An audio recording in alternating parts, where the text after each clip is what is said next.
Nel, ano-anong mga proyekto ito at kamusta yung pagbisita ng Pangulo dyan sa Mindanao? Yes, apat na event ang pupuntahan ni Pangulong Ferdinand Marcos Jr. dito sa Davao City.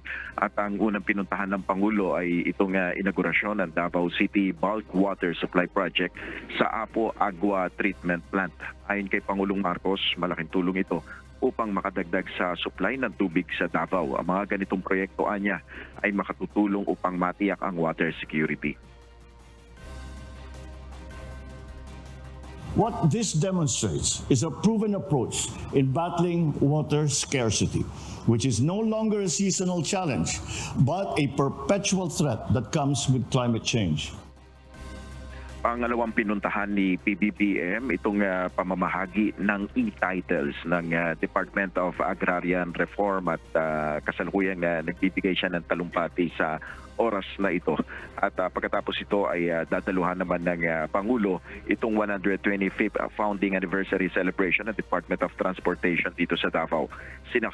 Sasaksihan rin niya itong ceremonial signing para sa Davao Public Transportation Modernization Project. At pagkatapos ito ay base sa ating impormasyon ay magkakaroon ng situational briefing si Pangulong Marcos ukol nga dito sa nangyaring mga pagbaha sa Mindanao at inaasahan natin na pagkatapos nito ay magkakaroon ng press briefing si Pangulong Marcos dito sa Davao City.